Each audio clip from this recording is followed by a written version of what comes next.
Welcome everyone. Today we'll be again solving one more problem on pentagonal prism. So it is the case in which the given pentagonal prism is resting on one of its corner. In the last problem we solved how to do when it was resting on one of its edge, inclined to HP and VP for beta angle determination. Similarly here in this problem it is resting on one of its corner.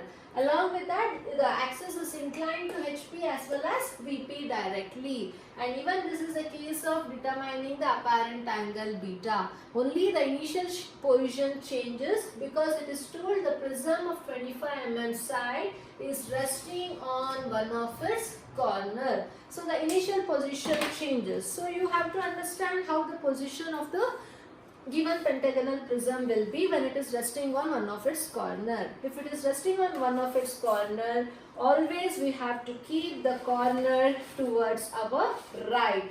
So if this is our vertical plane and horizontal plane, so we will keep the pentagonal prism in such a way that the corner is towards our right and the side is towards our left. So this will be the position. So if it is resting on one of its edge, then we will keep the edge towards our right.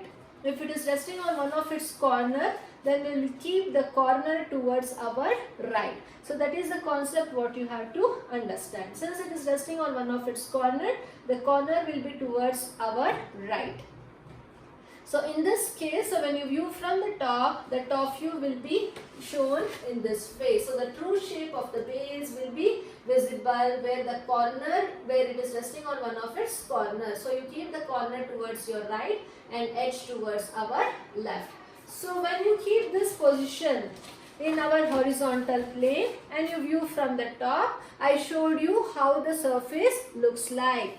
So similarly, when it is resting on one of its corner, right? So when you view from the top, so this will be the true shape of the top view what we get, which is our pentagonal prism resting on one of its corner. Similarly, when it is viewed from the front, you will take the projection from this vertical side from the corner and the projection from this longer edge.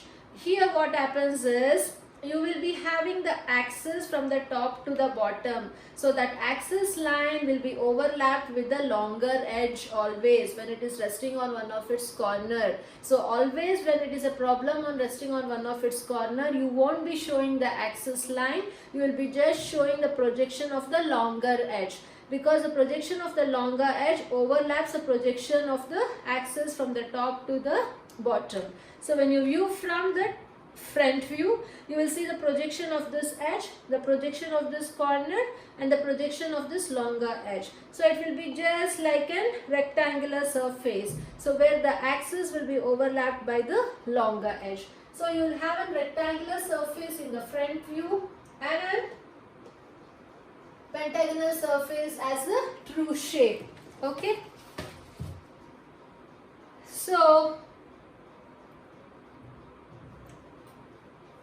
first you will draw the given prism which is resting on one of its corners. So here we need to have the corner towards our right. So you will show the vertical edge towards our left. So the dimension of the vertical edge is 25. So you take the interior angle of 108 to construct the pentagon. 108 and 108. Again measure 25 mm and cut an arc, 25 mm and cut an arc. So from here again you take an interior angle of 108. Okay, so all interior angle of 108 and then cut an arc of 25 mm. From here 25 mm, you will get the required pentagonal surface which is resting on one of its corner. So once this is done, you know that the pentagonal surface will be having the top and the bottom center. So you have to identify the center. For that, from the corner to the side, if you draw from the corner to the opposite side, you will get the center. So this is our O and O1, because we will be having the center of the top surface and the bottom. Along with that, You know the naming A, B, C, D for the top surface and A1, B1, C1, D1, E1 for the bottom surface. Top surface will be visible and bottom surface will not be visible. So the naming for the top surface, you will write outside the bracket A, B, C, D and E. The top surface will be visible. So bottom surface A1 will not be visible, right within the bracket. B1 will not be visible, right within the bracket. C1 will not be visible, right within the bracket. D1 will not be visible, right within the bracket. E1 will not be visible, right within the bracket. Okay. So now you have to take the projection from each corner.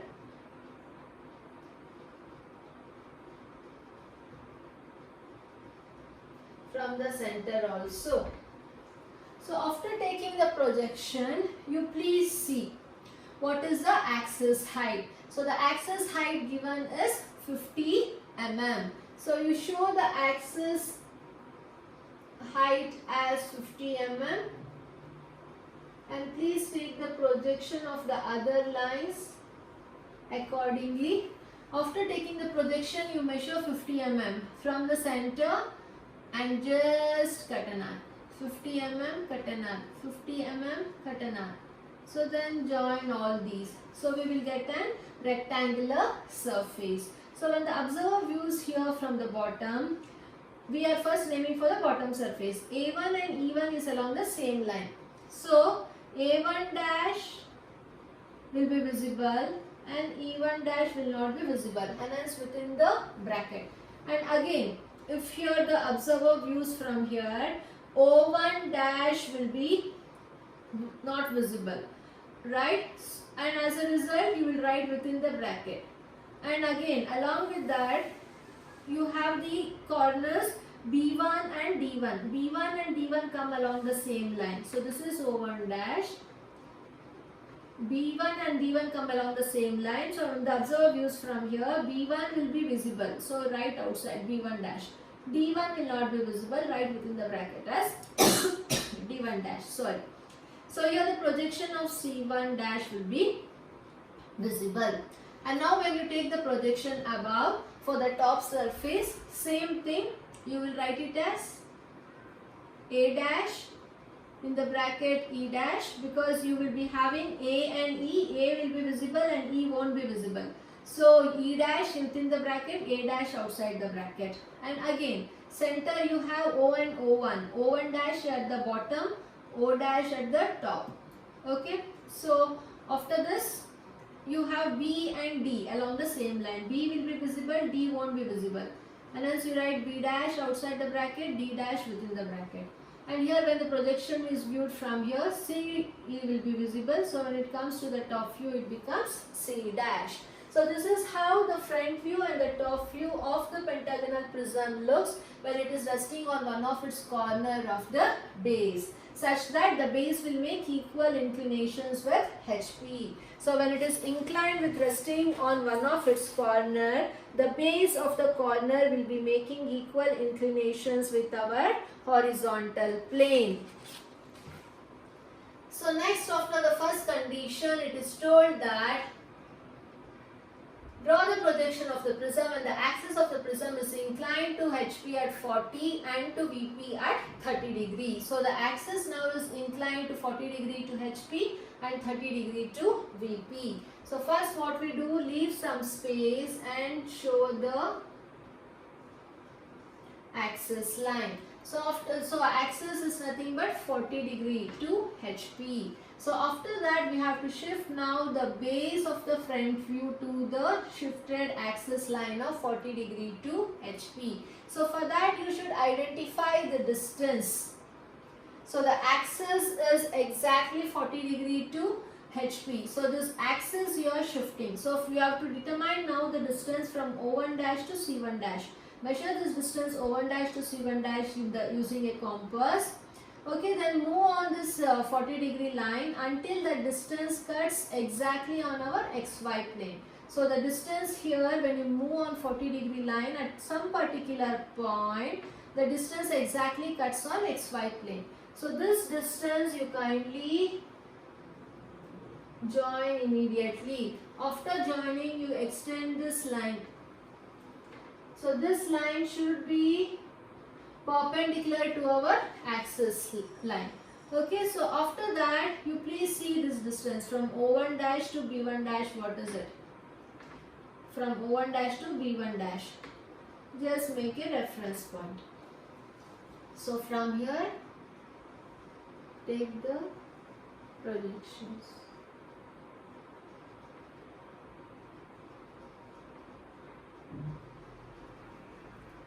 Then you show axis is 50 mm. I haven't written the dimension. Please show it as 50 mm. The same axis, you please come here and cut an arc 50 mm. 50 mm. Measure from here 50 mm. From here 50 mm. Okay. Extra part you can erase, and remaining thing you please join it. So you now got the front view shifted to 40 degree to HP. So after that, do the naming. So this is A1 dash and E1 dash. So this is O1 dash. So this is B1 dash and D1 dash. So this is C1 dash. Similarly, this will be A dash of E dash, O dash, B dash of D dash, and this will be of C dash. So once this is done, so now we have to take the projections down from each point.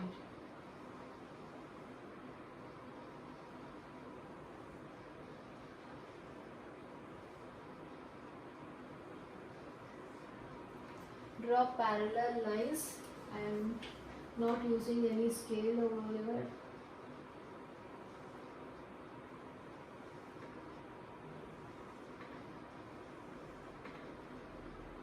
So after this, you extend the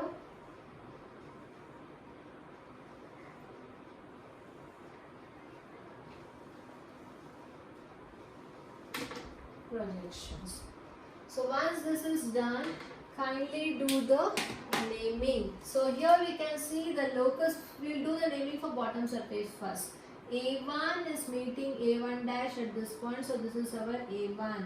B1 is meeting B1 dash at this point, so this is our B1. And then C1 is meeting C1 dash at this point, so this is our C1. And D1 is meeting D1 dash at this point, so this is our D1. E1 is meeting E1 dash at this point, so this is our E1. So we got the naming of the bottom surface.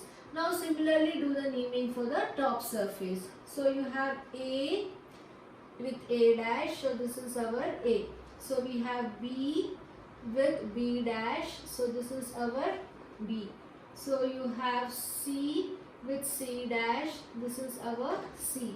You have D with D dash, this is our D. And you have E with E dash, this is our E. So we now got the top and the bottom surface, and also we locate the center. So center here, this is our O1 and O. Because O1 is meeting O1 dash here and O is meeting O dash at this point. I told that irrespective of the given inclination, the outer boundary will be always visible. So join the outer boundary first. A1 to B1, B1 to B, B to C, C to D, D to D1, E1 to D1, E1 to A1. And next, when the observer views from the top, where it has been inclined, right, the top surface will be visible when he views from here. And as the top surface here, we will darken. The outer boundary we have darkened, so other three edges, A to B, E to D, and E to A, we will join. So after this, what I told you, the projection coming through inside the top surface will be hidden, and the projection coming through outside the top surface corners will be continuous and visible line. So these are the two corners. So the projection which is coming out through these corners, E to E1 will be continuous, A1 to A will be continuous, right? Apart from that, we have the projection which is coming through the inside surface, C to C1. It is coming through inside the surface from the corner of the top surface but through inside. So this line will be hidden, right? So this you will show it as a hidden line. And the projection coming through hidden line to the other two sides also will be hidden. The crude method is, if you have any corner on XY line, the projection coming through that corner will be hidden. So from this point, it is connected to D1 and B1, so both will be hidden. So this is how an second stage front view looks like. Okay, so after that it is told in the problem the axis is inclined to 30 degree to VP. So this is the axis. So the true length of the axis is now inclined to 30 degree to VP. So always you get the true length in the front view, and the true length in the second stage will not be getting the actual one, because here the axis will be inclined to particular value. So when the axis is inclined to particular value, always we get the apparent length from O1 to O. If you measure, so this will be the apparent length. Since it is directly inclined, it is not told the axis appears to be inclined. If it was like that, then you just shift the axis to the given inclination of 40 degree to 30 degree to HP. Since it is directly inclined, we need to determine the apparent angle. So what we do is, first you take 30 degree to VP.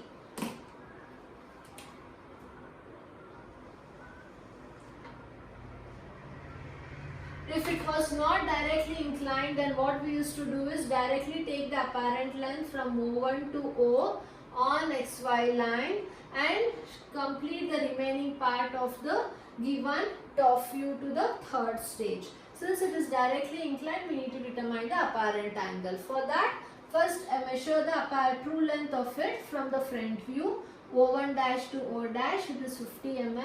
Leave some space and make this as O and O1. So it is 50, just cut an arc. So this will be our O1. So from there, draw the locus. So after drawing the locus, measure the apparent length from O to O1, how much it is. Come back here and just cut an arc. So it will cut here at some point. So this is our new O1. So you join apparent length O1 to O. So once you join, kindly extend this line to XY line. So join the apparent length and extend that to XY line. So this will provide us the angle beta. So once beta is done, so now we have to reconstruct the entire pentagonal prism. So for that you just extend this line. So let this be drawn properly, because we need to construct the remaining part. Okay, and also from O you need some space.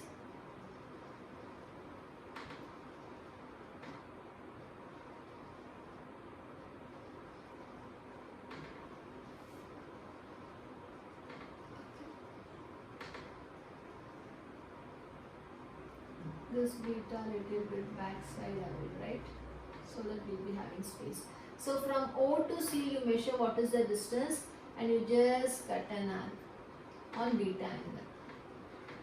So we got the point C. So this point we got as C, and this is our point O. And now you have O1. So from O1 you measure the distance from O1 to C1. What is it? Measure this distance, come back here and you just cut an arc. So you got C1. So from O1 to this point, how much is the distance you measure? Come back here and you just cut an arc. So you got this point. From this point you can get the entire one side of the pentagonal prism. So just draw an perpendicular line. So after drawing perpendicular line, what you do is kindly measure this distance from the midpoint to A1, how much it is. come back here and cut an arc. And again from midpoint to E1, how much is the distance? Come back here and cut an arc. So you got 3 points. So one is E1, A1, C1 you got. Right, so other 2 points. So from O1 to this point, what is the distance you measure? Come back here and just make a reference point. So from there you need to draw a perpendicular line. So just draw perpendicular line. After drawing perpendicular line, you measure the distance E1 to D1, how much it is? Come back here and cut an arc. And again from A1 to B1, what is the distance? Come back here and cut an arc. So you will get D1 and you will get B1. Right? So after that, you can join A1 to B1 and E1 to D1. So this D1 to C1 is dotted. So put it as dotted. And C1 to B1 is also dotted. So put this as dotted line. So later, now we have to now construct the upper part. For that, what we do is, you will take the projection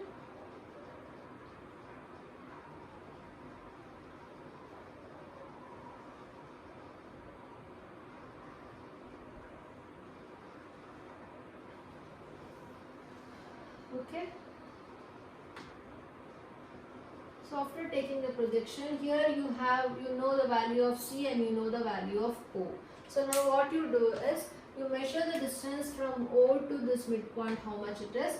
Come back and you just make a reference point. So from there you draw a perpendicular line. Okay, so this will be the perpendicular line.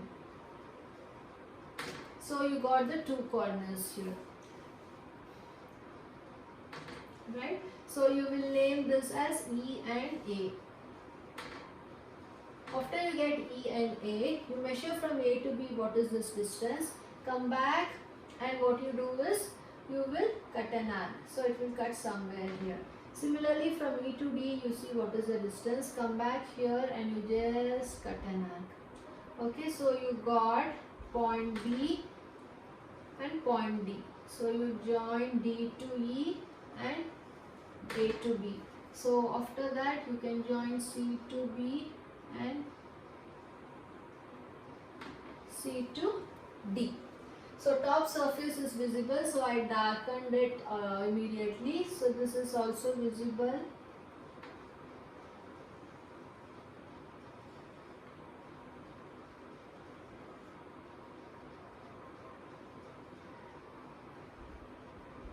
So now we shifted the given problem resting on corner to the axis inclined to 30 degree to VP. Okay, so this angle is 30. Beta angle you can check. So you have to get beta as equal to 41. So after this, what we do is, we'll take the projection above. So projection from D, projection from E, projection from D, projection from E, from C, from B, from A, from B1, from A1. So please take the projection from all the points. If you forgot something, kindly name it. Even from O and O1. So please take the projection from each corners, and also here the projection from all other corners. Okay, so projection from C dash,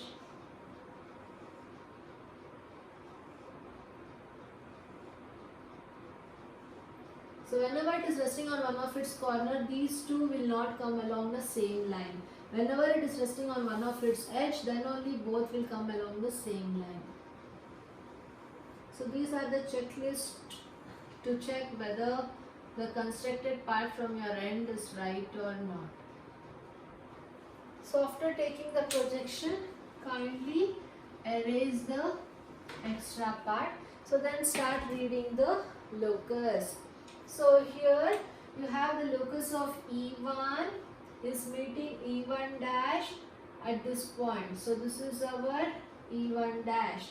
And then the locus of D1 is meeting D1 dash at this point. So this is E1 is meeting E1 dash at this point. So this is our E1 dash. And next the locus of D1 is meeting D1 dash at this point. So this is our D1 dash. And you have the locus of A,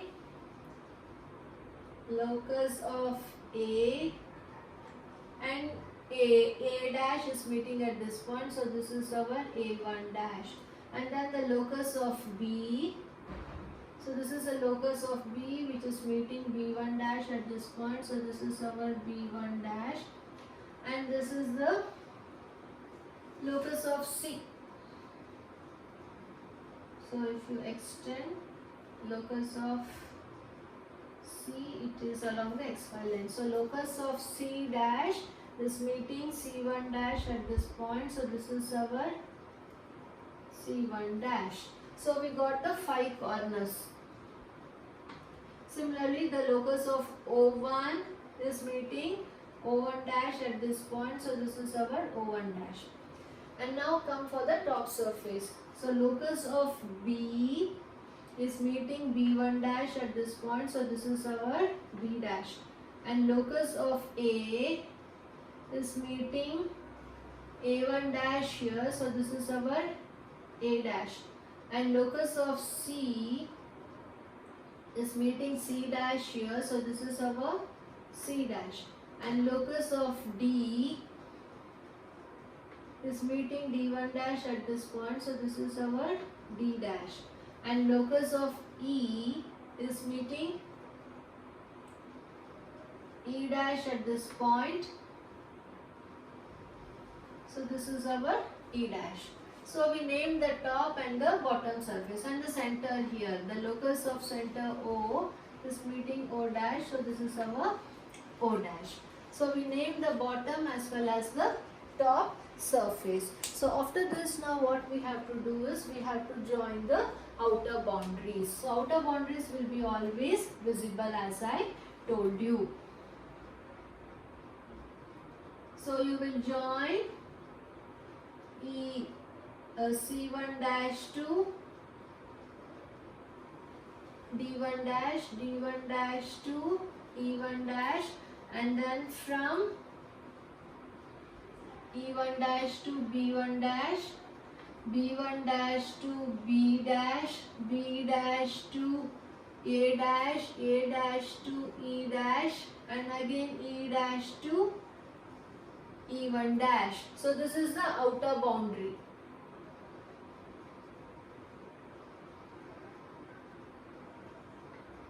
So along with that, we have so when the observer views from here, this surface will be visible. So this we can darken it. This surface will be darkened. So after this, what I told you, the projection coming through the outer surface, through the corners of the outer surface will be visible. So this corner from the outer surface is joined already. This corner from the outer surface is joined already. So there is one more corner from the outer surface. So from A1 dash to A dash. So that will be joined. So after that, we have the projection which is coming through inside the surface. One is D1 dash to D dash, other one is C1 dash to C dash. So these two will be hidden. So C1 dash to C dash will be hidden, D1 dash to D dash will be hidden, and projection coming out through those points, D1 dash to C1 dash, D dash to E1 dash will be hidden lines. Okay. So apart from that, you have the center line from O1 dash to O dash. Okay, so you will be having The top surface which will be visible, the corners passing through the top surface also will be visible. Only the projection coming through inside the surface will be hidden. So mine is not exactly to the dimension. Okay, you see properly. So I am just explaining you the concept, how does it look like. So this will be the first stage, the second stage and the third stage problem, what you have to do it. Okay. Actually B dash will come here. So this B dash will be joined. B dash to B. This will be a continuous line. Okay. And the C dash will be out, which will be hidden. Thank you.